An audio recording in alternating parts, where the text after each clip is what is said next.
Namaskar. Welcome to another episode of Editorial. Donald Trump, the President of the United States, has decided to cut fundings to major Ivy League universities. Now, this is a bad move by itself, but this move also indicates to a very dangerous future.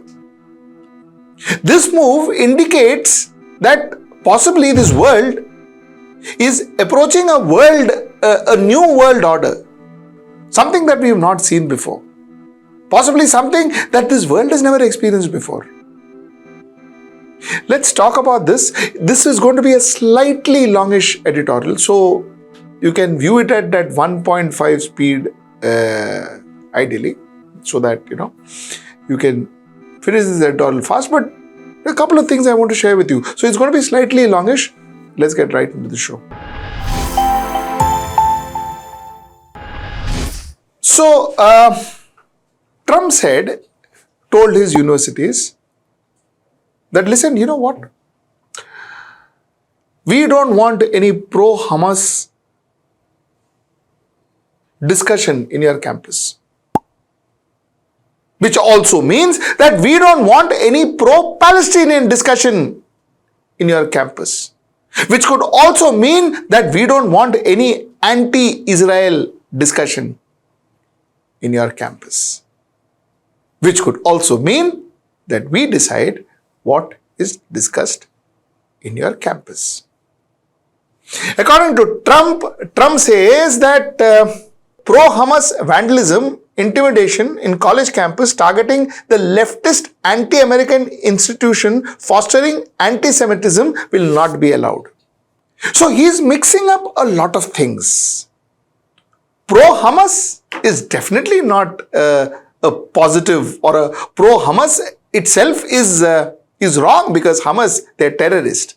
So to that extent, of course, one understands. But this pro-Hamas very easily turns into pro-Palestine. So if you speak pro-Palestine, it could be interpreted as you are speaking pro-Hamas. Speaking for the Palestinians is not necessarily wrong. Speaking for the right of Palestinians may not necessarily wrong. So now look at it. Anything that you speak pro-Palestinian could be seen as you speaking pro-Hamas, could be seen as you being anti-America. This is how Trump is putting it. Trump says, dekho bhaiya, if you speak or you promote any discussion in your campus, any debates in your campus that promotes anti-Israel or pro-Palestinian, which could then be construed as pro-Hamas, we'll stop your funding. And for students who have come from various parts of the world, especially India, including India rather, not especially India, but including India, if those students participate, next day morning we'll deport them, throw them away out of the country. Because you, he says, are anti-American. Now, if you see this entire directive, this looks and is a very far-right directive. Trump has crossed the limit of being a right-wing government or a right-wing administration to a far-right administration. On March 19th, the Department of Education of Civil Rights Office issued formal warnings to 60 institutions, including Ivy League colleges. They warned them of potential enforcement action if they do not fulfill the obligation under Title 6 of the Civil Rights to protect Jewish students on the campus. The point I wanted to make here, students in the campus only speaks what they are told or they are directed to speak. And if the campus does not allow, then you are thrown out. Your fundings are taken away, the college's fundings are taken away and the student is thrown out. Now, Harvard said no way. Harvard said no way we are going to allow this. Harvard, The US Department of Education said on Monday it was freezing $2.3 billion in federal funding to Harvard University over the students' decision to fight White House demands, including that it shut down the diversity, equality, and inclusion program of Harvard. Harvard University announced that it won't comply to the list of demands of Trump as part of its campaign against anti-Semitism, which would put almost 9 billion funding at risk. I want to very specifically address what Donald Trump had tweeted or whatever, X or whatever, on his best friend's platform, that is Twitter platform. I want to read that out because it's very, very important, and it talks to you about the mindset of Donald Trump, and it proves a lot of things that I just spoke to you. Donald Trump says that everyone knows that Harvard has lost its way. They hired New York Bill D and Chicago L'Oreal at ridiculously high salaries, fees, two of the worst and most incompetent mayors in the history of our country to teach municipal management and government. These two radical left fools left behind two cities that will take years to recover from their incompetence and evil. Harvard has been hiring almost all woke, radical left idiots. Mind you, this is a president speaking. And this president is talking about other incompetent mayors, and wherein a lot of world today believes that this president himself is possibly one of the most incompetent presidents that America ever had. So mind you, he is the one who is making this statement. Coming back, Harvard has been hiring almost all woke, radical left idiots and bird brains. Bird brains. You are only capable of teaching failure to students and so-called future leaders. Look just at the recent past as they are plagiarizing presidents who so greatly embarrassed Harvard before the United States Congress.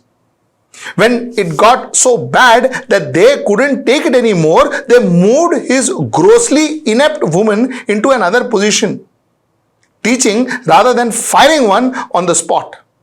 Since then, much else has been found out about her, but she remains in place. Many others like these leftist dopes are teaching in Harvards, and because of that, Harvard can no longer be considered even a decent place of learning and should not be considered on any list of world's greatest university or colleges. Harvard is a joke, teaches hate and stupidity, and should no longer receive federal funds.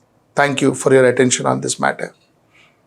This is what a president talks about one of their premium most universities.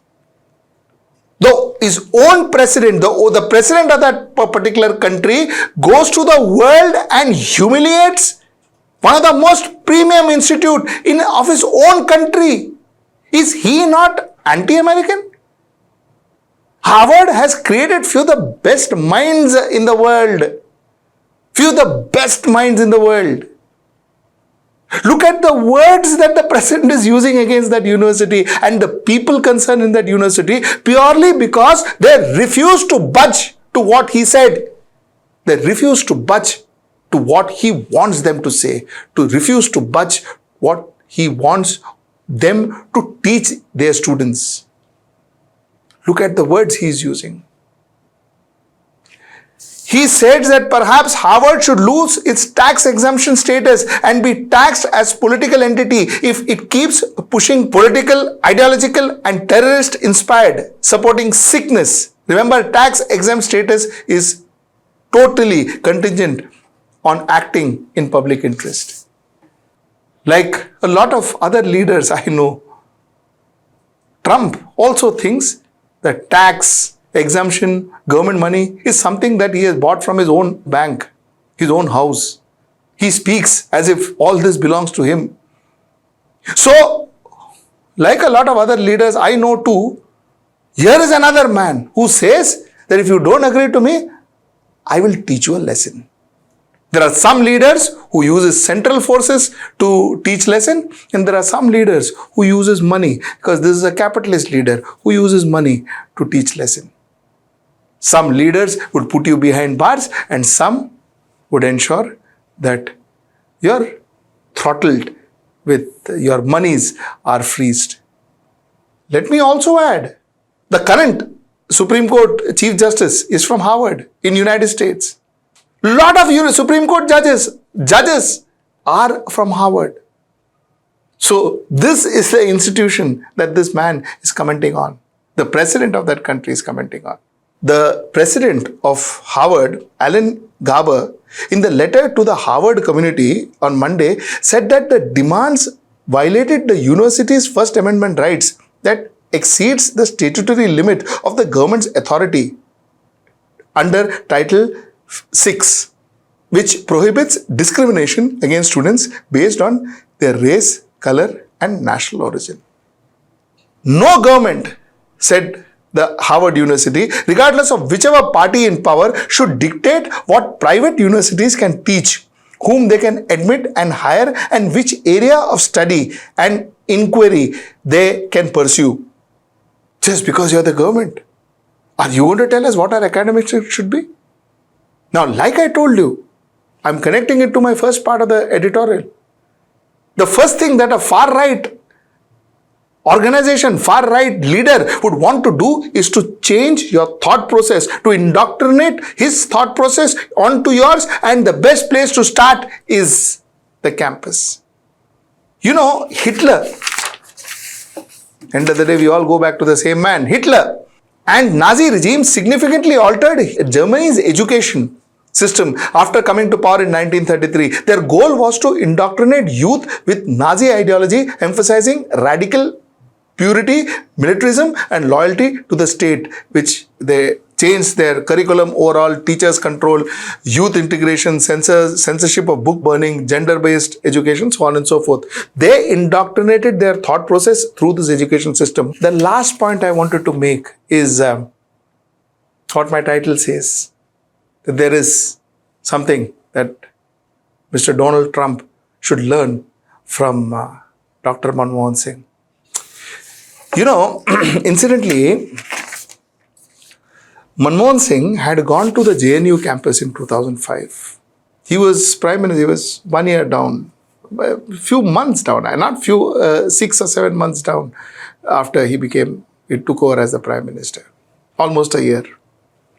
He went to JNU campus, and when he went to JNU campus, he was greeted with black flags.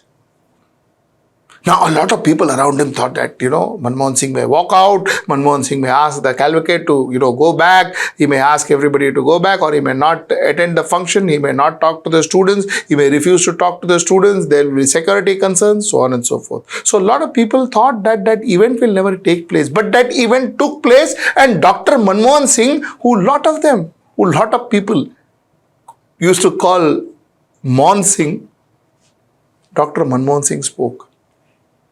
And I'm going to end my editorial with what he spoke. He said, every member of a university community, if he or she wishes to aspire to be worthy of the university, must accept the truth of Voltaire's classic statement.